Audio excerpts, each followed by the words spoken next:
let's see if I can give you a good view of the garden before I start here.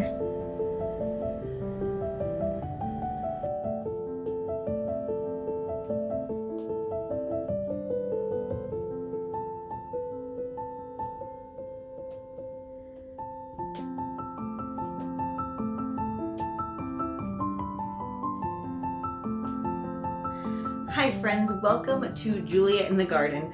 Clearly I'm not in the garden today. It is January of 2021 and it is cold and snowy outside and I am sitting in my library. In this video I want to talk about the 2020 gardening year.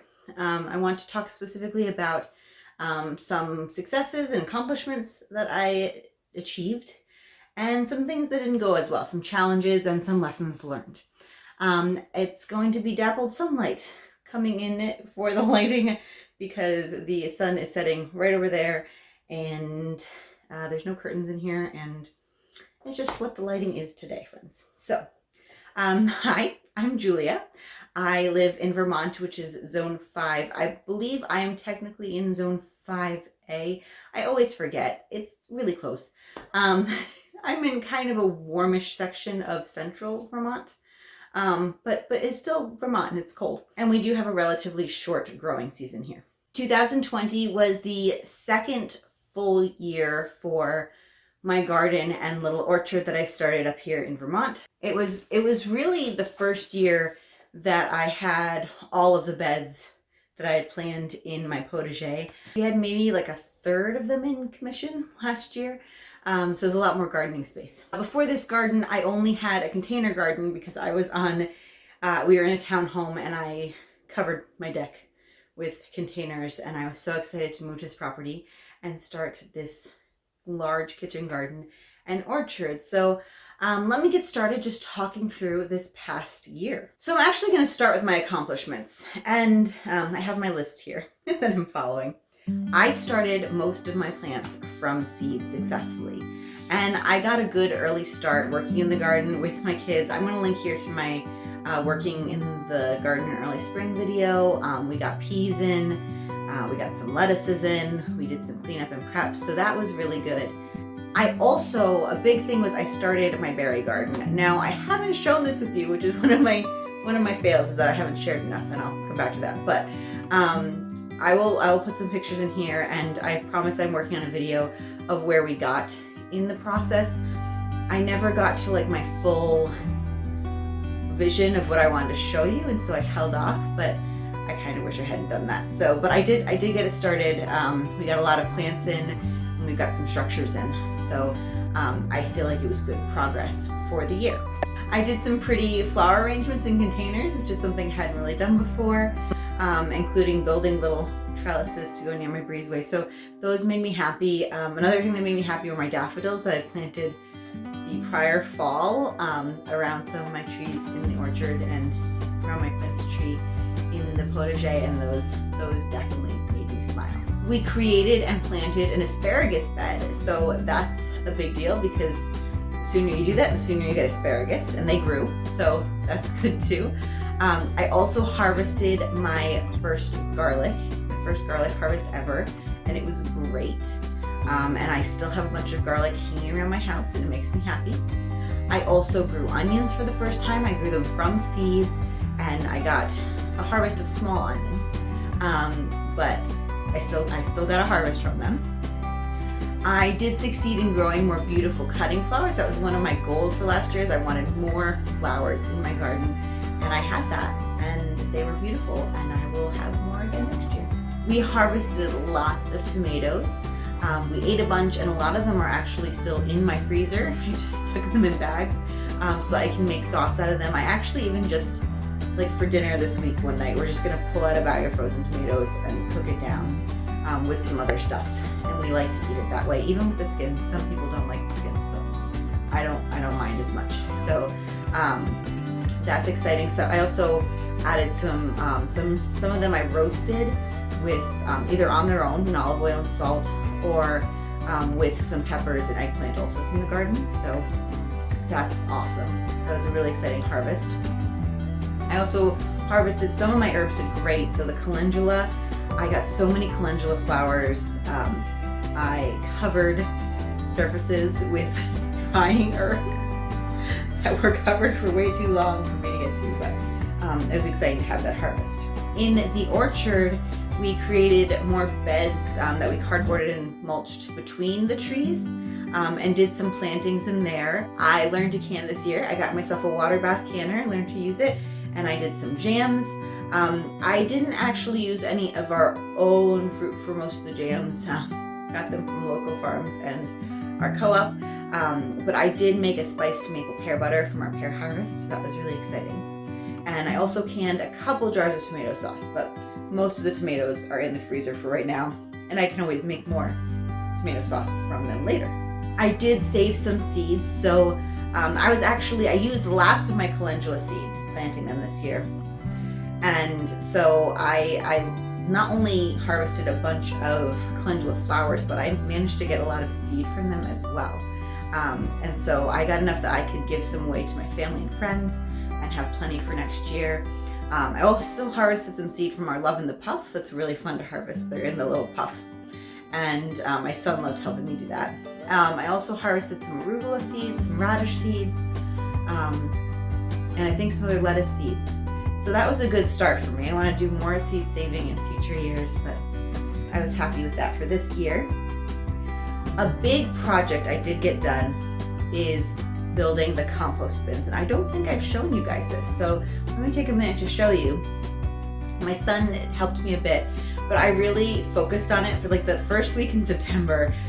Every free minute I had, like before work and when my husband was done with work, I was working on those compost bins because I needed him to watch the toddler for most of what I was doing. And I found a design online I used as inspiration. I think the design was for a 3-bin system. I made a 4-bin system I just made a 4-bin system with the idea of moving it along that will allow me to create more compost. I might use 1 bin. It just gives me flexibility. I could use it for extra dry material or whatever. But I'm really proud of myself for doing the whole process from design to completion and really getting it done in about a week. And then of course cleaning up the mess that was our compost before. It looks so much better now, and it is much more satisfying to go bring our compost from the kitchen out there. And hopefully over the next few years I'll plant some flowers and other plants around it so it'll be even nicer.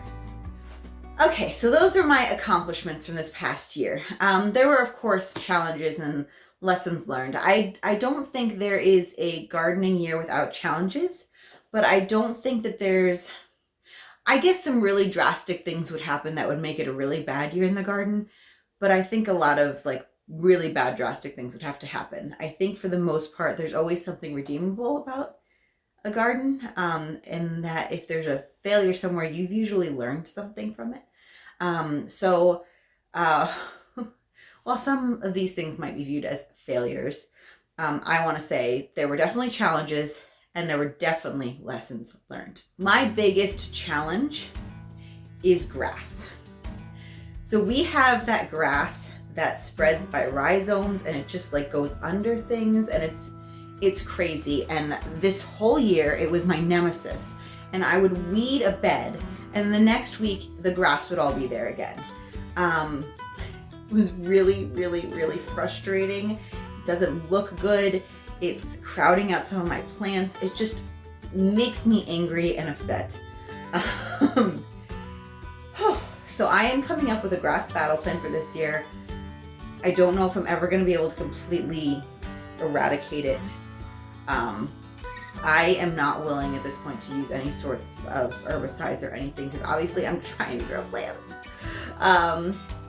And so, yes, I have some ideas. That'll be a whole separate video, possibly like a series of videos next year to follow what I'm trying to do to attack my grass situation.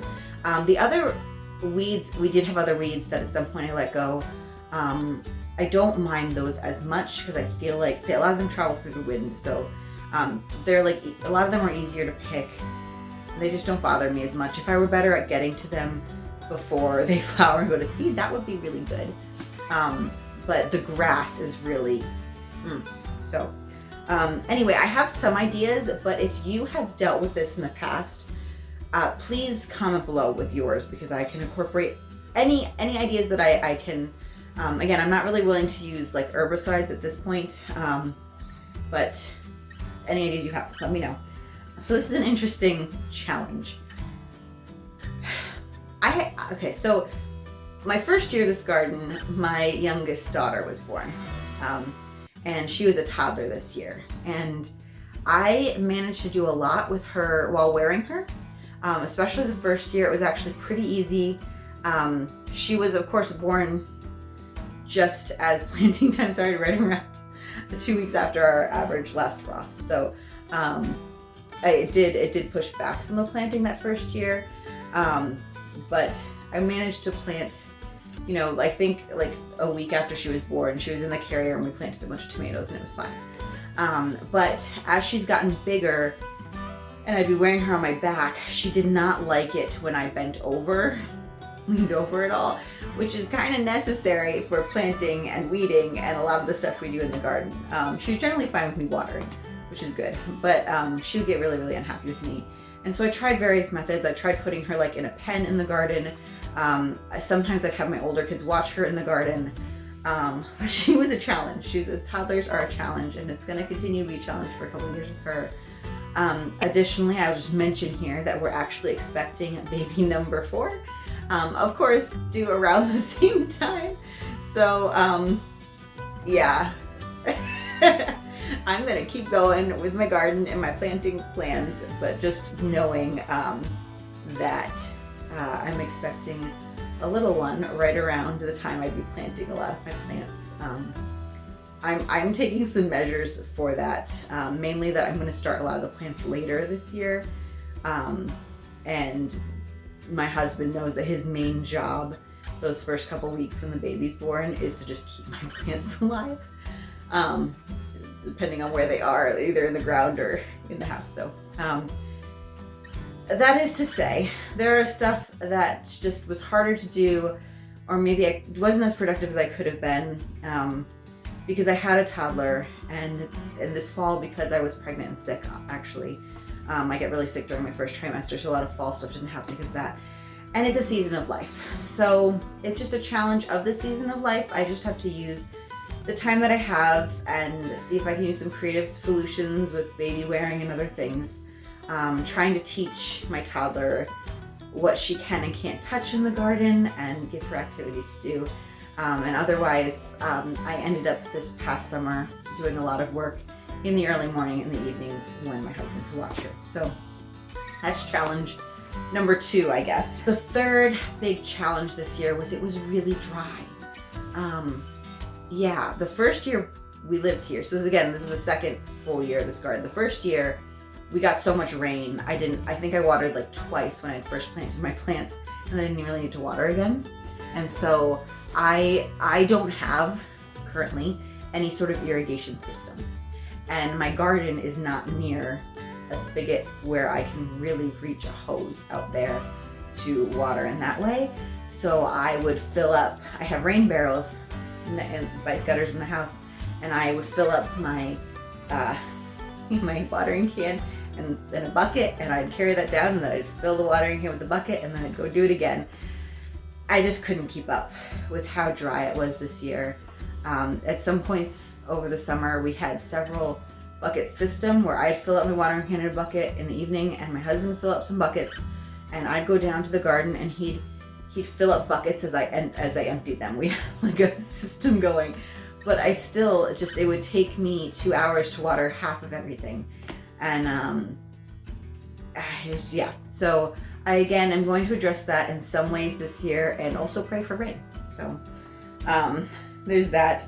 That did lead to some of my crops not doing well. A lot of flowers and nasturtiums had a really hard start, especially nasturtiums had a really hard start because of that. My squash had a hard time because of that.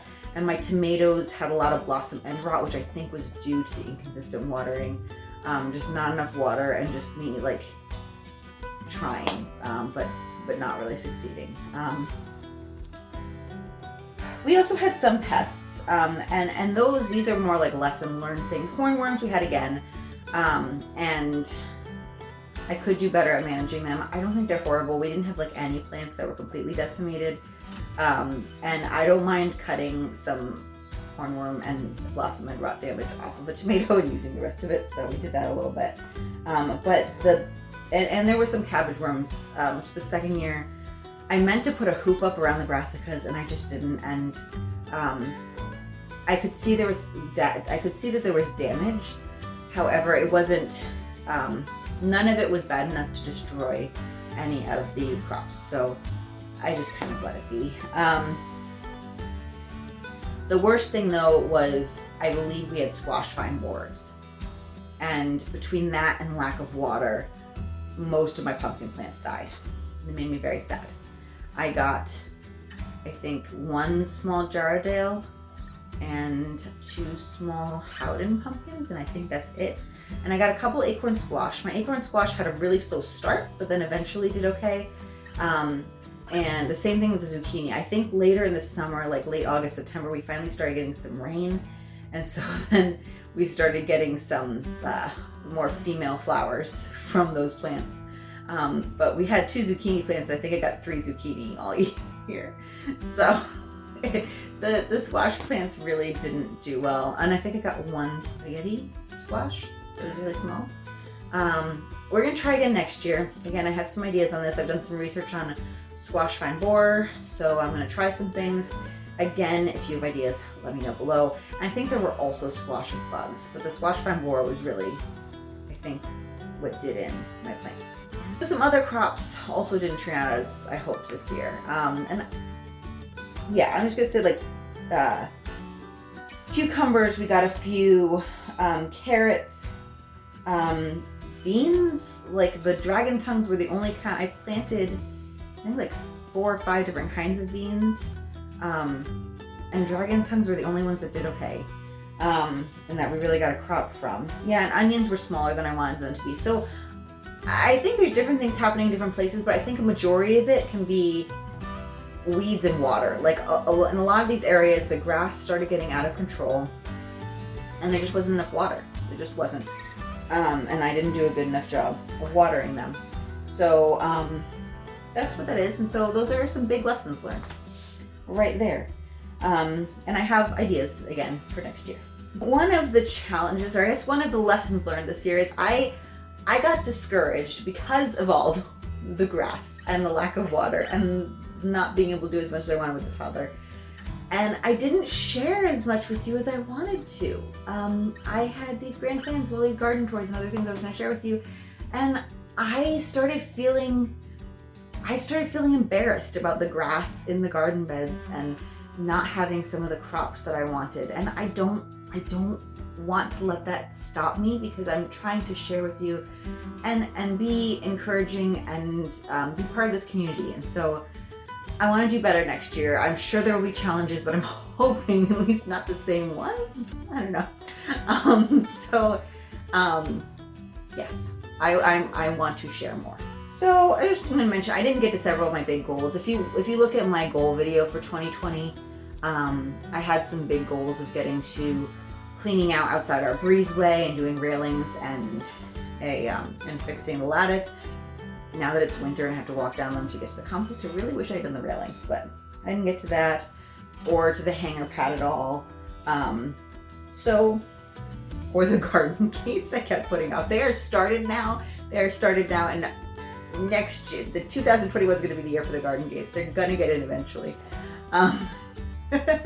I'm gonna try to do as much of them as I can in the winter and then put them out in the spring. So, yeah. So some of those just didn't get done, and I'm okay with that. It's not really. I tend to set a lot of high ambitious goals, so if they don't get done, then that's fine. Little readjustment because the sun was in my eyes. This is more of a lesson learned that I didn't really have any place to sit and enjoy the garden, and like either in the potager, or in like on the berry garden or orchard. I didn't have seats, and of course, Jess at Roots and Refuge Farm would tell me gardener needs a seat. So that's something I want to try to remedy this year. We did in the fall end up putting like a little thing I'm turning into a table and some stumps under the solar canopy. And so I did sit under there a little bit in the fall.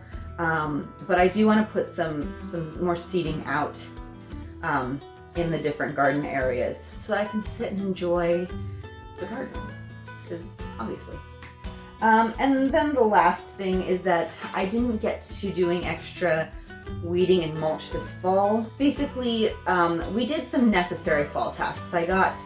We got the rain barrels in and I got the tree guards on, but I had ordered a lot of bulbs to plant and some flower bulbs for the spring. And I would have liked to do a little bit more weeding, especially in the berry garden, and put like a thick layer of mulch on everything, of wood chips in the berry garden and orchard, and I think straw in the potager. And I just didn't get to it because, again, I get really sick during the first trimesters of my pregnancy. This is my fourth, and it's happened every time. And so starting in early October and through almost Christmas, I was pretty sick. So none of that got done. I did get some bulbs planted. I had like a couple good days in November or I think it was December. I think it was early December. Our November was really mild. And in early December, the ground was not frozen. And so I was feeling okay, like still not great, but for a couple of days. And I just spent a bunch of time trying to get as many bulbs in as I can, and I could. And I didn't get everything I wanted to in, but I feel good about what I did. And I did put a bunch of I ordered 200 daffodil bulbs, the pink mix, because I love them so much. And I couldn't get them all in. I was gonna put like 20 around each of my little trees and then put some others elsewhere. And so I got a bunch. I think I got 20 around each of the new cherry trees, because they're new this year and they didn't have anything, and around the quince tree. And then I put some outside of either side of two of the garden gates. But then I had a lot left over, and so I think I put a couple clumps in the orchard as well. But what I did is I put them in the barrels where my outside of our breezeway, and so I'm hoping that what I did, they'll work. I did notice somewhat recently that some of the soil blew off the top, and so they're not buried as much as I'd like. So I might need to get some more potting soil and wet it and stick it on top after the snow melts. But hopefully the snow on there is acting as a mulch right now and they're okay. Yeah. And then the bulbs I didn't get to. I am storing in a box in like a cool place in our basement. And so hopefully they'll survive. I don't know if they will. Yes, but that's where I am, and that just, again, it's season of life, and I know that it will get easier as I don't have pregnancy, babies, or toddlers anymore. I function better, and I'll have more energy and arms free. So, and then I'll probably miss having babies and toddlers. So life goes, right? So it was an interesting year. I feel like it was definitely a learning year for me in the garden. I just listed a long list of both accomplishments and challenges or lessons learned. But the garden was also a haven and a place for me to process everything that was going on in the world in 2020. I am so grateful that I have this land and that I was able to be outside, hands planting or weeding, even though I hate the grass. I listened to a lot of podcasts while I was working and learned a lot this year. I did a lot of learning in many, many ways, not just gardening, many, many ways. So I'm grateful for that. Oh, and I'm grateful for a chance to get to do it all over again. I like having this reset, and I'm deep in planning, and I'm excited to share with you and start the new garden year full of hope for not only the garden, but for the world. Just getting a little bit better. I'm feeling hopeful. that's where I think I'm going to leave that today because I'm starting to get a little rambly. But I have a lot I want to share with you on my planning for the new year, including my garden journal. I've gotten several of my seed orders in already. I think I'm waiting for one more seed order, and then I'm going to share a seed haul with you. So get excited. If you are in a warmer zone or the southern hemisphere, I hope you are really enjoying the garden. If not, I hope you are hunkered down somewhere warm like me, planning your garden. So I will talk to you later.